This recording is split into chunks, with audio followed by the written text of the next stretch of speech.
Have you ever listened to the song? I mean, really listened to the song, I Want to Hold Your Hand? Well, I mean, that's a lovely title. It makes you think, oh, what a nice boy. And then when you get into it, it's bopping along and saying, oh, yeah, it's very sweet. It's a very nice song, and then when it says, and when I touch you, I feel something inside. And then you go, okay, now he's talking about something else. Now, when I was about 10 or 11 years old, I mean, I wasn't really thinking of anything. I just go, okay, this is a nice part of the song. And then it gets like it builds up again and it goes back into the I want to hold, and then all that stuff. It's like very exciting. It takes you on a journey. Yeah, that song really takes you someplace. And because of that build up. And we've seen all the girls, the young girls in the audience. So when they're singing, I want to hold your hand. When it goes to that crescendo, I can't hide, and the girls are going, oh, okay, it's okay, fine, don't hide it. Go ahead, John, come on, and let's sing. So there's, and there's John on stage. He's got his very powerful stance. You've got Paul just kind of like with the way he's holding it. Okay, he's his hand. He's got the arm of the bass, kind of swinging it around and jumping around like that. And then Ringo just banging that home, just hitting that home. He's really selling it. And then George, I mean, he's all awkward, just trying to hit the right notes, being very careful with those right notes, just waiting his turn. So, I mean, they're all doing whatever it is they're doing to that song, something for everybody, driving that song home. And again, at the very end. And then afterwards, everybody just kind of goes, oh, okay. That was good. That was nice, but you really don't kind of get it. You're so used to hearing it. You just feel like, okay, this is a wonderful song. I love dance to this song. It just feels so good. And I just love these guys. I don't know why I love them. I don't know why I love this song. It just feels great. And that's the Beatles' appeal. It's like they kind of start off, I mean, they look like good guys. I mean, they're packaged that way to a certain degree. Obviously, John, Paul, George, and Ringo, they're good guys. They're not out there robbing banks and setting fires to, well, they do set fires to condoms every once in a while, but they're not around setting fires to, grocery stores or anything like that. They're basically good guys who just want to tell everybody, hey, it's going to be okay. And all you need is love. I mean, that's the Beatles, really. I mean, they want to do good. They want to use their power for good mainly, but they are no angels, okay? I mean, we've all seen them in Hamburg. Okay, and they loved Hamburg. They had their eyes open in Hamburg. George said it was very naughty, and Paul was saying it was a real eye-opener. And John basically started being a Beatle, wanted to do rock and roll, join, make his own group because he said this looks like a good way to meet girls, so to speak. So, sex, drugs, and rock and roll. They're just like all the other rockers, and I have to constantly remind myself, it's like, yeah, they're rough around the edges, even at 80-something years old. Paul and Ringo, a little rough around the edges still, okay, a little rough. And you always have to look out for that because they've always been sold to us, or they've tried to come across as good guys. And of course, they're good guys. But if you look behind the layers, if you look behind the facade a little bit, there's those guys, there's still those guys in leather jeans and cowboy boots on the roof, and John's still got the toilet seat around his head, and Paul's still there standing around with his shirt off, and George is there like with the pills of Preludin, and Ringo. Okay, Ringo, he was in a gang in Liverpool. He didn't want to be, obviously, but he's a tough guy. I've always felt that Ringo was pretty tough, and he had to be, and obviously he was, but these are all still good guys. They are. John, Paul, George, and Ringo, they wanted to sell records. They wanted to succeed. And so, yeah, they went ahead and they cleaned themselves up a little bit, put on suits. They prioritized what they wanted. So on the outside, hey, it looks good. Hey, I want to hold your hand and please, please me. And can we talk about please, please me as well? Okay. Yeah. Please, please me. Yeah. It's please, please me like I please you. Okay. Yeah, John. And again, you see in the audience, not everybody really knows what they're talking about. Everything is all very subtle, evidently, but we still feel it. We still get the message, we still get the message because of the energy of the music. Okay, we don't know exactly what they're saying, but hey, it feels good and it sounds good. And again, it comes from these guys who are all dressed up. It looks nice. If say they were all still in leathers and they looked really rough, and greasy hair, and smoking on stage, yeah, then you would hear Please Please Me. And it's like, okay, I know exactly what they're talking about. And then there would be nobody would be allowed to go to the concerts. But these guys who are very, jokey and dressed well, and and they are posed well in the photos, and they're well spoken. I mean, these are not unintelligent young men. I mean, especially John. They're very well spoken, and they come across, very well. And they're nice guys. They really are. They're nice guys at heart, okay? But they're bad boys. John, Paul, George, and Ringo. I'm sorry, they're bad boys. They're naughty, and like they're cheeky.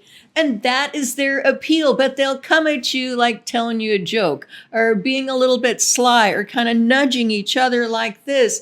And that is their appeal. They don't barge into your house, like all, stinky and smoking a cigarette and, popping open a beer. No, that's not what they do. They come in looking good, and all, dressed really nice and all clean shaven and clean cut. And they say, hey, I want to hold your hand. And then it turns into something a little bit more because you've said, okay, come on in, sit down next to me and play I Want to Hold Your Hand. Oh, that's what the song is about. Oh, okay. So, we've fallen in love with them because they are, these are, good guys and bad boys. They're, they even say themselves that they were very cheeky, and God bless them. God love them. Because, otherwise, they probably never would have appealed to so many people. Otherwise, of course, they have a lot of other songs, like Till There Was You, and All My Loving. But even in All My Loving, it starts out with Close Your Eyes and I'll Kiss You. Oh, my God. Okay, Paul, you betcha I'll do that. So even just something as innocuous as that, it is very romantic and can be very, sexy and sensuous. And especially, say, for instance, Paul was there in his leathers singing that. Oh, no. I'm keeping my eyes open if I'm going to kiss this guy. I'm not closing my eyes. So see what they get away with. It's just incredible. When you dress him up. See, Brian knew exactly what he was doing. And obviously the Beatles listened to him and it worked out pretty good. He said, okay, I just gotta clean these guys up. Okay, give them a bath. But I gotta tell you, I do feel like they loved being bad boys. They all loved Hamburg. They all have really good memories of Hamburg. That got them tight. They formed their own language in Hamburg. And it gave them that energy and that drive. So they did their homework then. And then so when they got to do the tests, the final exams, like in the studio and on the worldwide stage, they passed it. They passed the audition because they did their work in Hamburg. All of that, the naughtiness, but they did prioritize their work. So again, good guys, but bad boys. And that's why we love them so much. Even in the later 60s, of course, more of the bad boy stuff shows up, still tempered by the good guys. When they talk about, like, I'd love to turn you on. And like, even though the world is round, it turns me on. There's all of these little sayings. And some of that stuff is probably like drug related. So they get a little bit more overt with what they're talking about. They're rockers, sex, drugs, and rock and roll. They're still making movies. They're cartoons. They're still being packaged and sold to a certain degree. They're on the world stage singing All You Need Is Love. So they are good guys. They are leading with that because that is who they are. Basically, okay, they're still doing naughty stuff, okay? They're not angels. They are absolutely 1,000,000% no angels. They're all rockers. They're living that lifestyle.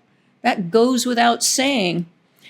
But they're giving us something. They're leading with the good guys who do, I guess, maybe want to change the world, but they also want to sing us a song. They also want to tell us maybe how horny they are.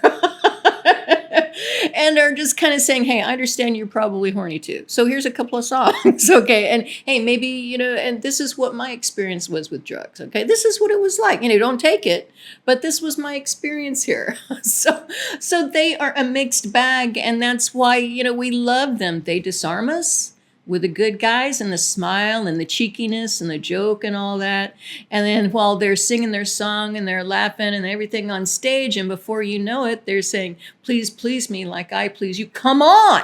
Come on. So, oh my God, maybe I went a little bit too far, but it works for them. And I don't think it's that complicated. I think it's pretty much as simple as this, why we love them, what their appeal was. I mean, they made rock and roll more digestible for the masses to a certain degree. They brought us so much. They came right into our living rooms. They came right into our bedrooms, right into our headphones, where they still are. I mean, that's how I listen to them. I listen to these guys, with my headphones on. And that's how I heard, like, I Want to Hold Your Hand. I mean, and again, so me, I'm sitting there probably analyzing, all of all the chords. And, oh, there's that guitar. Oh, what's that drum over there? Oh, what is he really saying there? That's me. Okay. But if I took the headphones off and stopped analyzing to death and like wanted to hear every little single thing, you can experience their music and experience the songs and feel the songs and feel their excitement. And so I feel like that is really their appeal. They want us to feel something. That's also part of their appeal. These are energetic guys who went to Hamburg, had a great experience. They got tight, and they began writing their own songs. They wanted to share that with everybody. The excitement is in the vinyl. And then we are hearing it and we're feeling it and we're connecting with them. We're saying, oh, what is this? What is this? We didn't have those experiences, but they did. And it's all running over, thankfully. I feel like the Sgt. Pepper album and the White Album were turning points in their career where they no longer are really singing the love songs and really exciting us and shaking everything up with the rock and roll and connecting with us on that love level. Like when you're younger teenagers, everybody wants to talk about love. That's all you're kind of thinking about. And that's why you fall in love with the Beatles, because that's all they're kind of singing about. But then in the White Album of Sgt. Pepper, they're talking about other things. I mean, they're still good guys, but then they're still bad boys. And so let's talk about a little bit more teenagery stuff, because I feel like the White Album, they're teenagers, and they're doing teenager naughty things, breaking the rules, not paying attention to the adults, just kind of making a mess all over the studio, doing whatever they want, getting away with anything, just saying, hey, this is what we're doing. This is the White Album. Who cares, man? We're the Beatles and we're doing whatever we want. What are you going to do about it? So they are challenging authority. Here are these good guys, these bad boys, they're challenging authority and kind of saying to everybody else probably, hey, challenge authority. Maybe create a revolution. Do it in the road. What do you think, piggies? What do you think? And then in 69, I feel that they really don't have the opportunity or the chance to really express that bad boy side of them as much as they'd like to in their songs and in their music. They're more business oriented. They have to follow more rules. They cannot, break the norms as much as they'd like to. They're becoming more fractured, because of these rules. They're not like this united front against the rules. They become the rule makers themselves. They have to follow rules to make money, to support their future. So it all becomes no fun anymore. And that's what I think, happens in the later years where they have to, or they're forced to be, these good guys, but the bad boys come out and say, hey, I don't want to be this guy who is all structured and follows the rules and, does things like that. So they're still making good music, but those bad boys, those rebels inside of them are saying, no, I'm not fitting into this box anymore. This just doesn't work for me. So the bad boys in them, ultimately went out. They want to go off and they want to be their bad boy self, and do their own thing and kind of shake their fist at each other and, call each other names and show each other the finger, whatever they want, and do their diss tracks. So they get all of the bad boy stuff out of themselves, mostly like in the 70s, because there was a lot of stuff going on then. They really broke up, so they were really showing their bad boy side at that point in time, and it was tough because they really were deep down good guys. They didn't want to hurt each other. That's why eventually they all, made up. They're just being their authentic selves. They're being true to themselves. And it really comes across in a lot of them. So they're always being themselves, whether they're the good guy, the bad boy, but always this united front. And if they couldn't be, themselves, if they couldn't be authentic or be true to themselves and stand together as a team, then they had to fall apart. They just had to break it up. And then they went and did their own thing. And that's all as it should be, and it's all beautiful, and like they're still John, Paul, George, and Ringo. These good guys are just really bad little boys, and we love them. Thank you so much for being here with me again today, and I really appreciate it. And until next time, peace and love one another. Take care.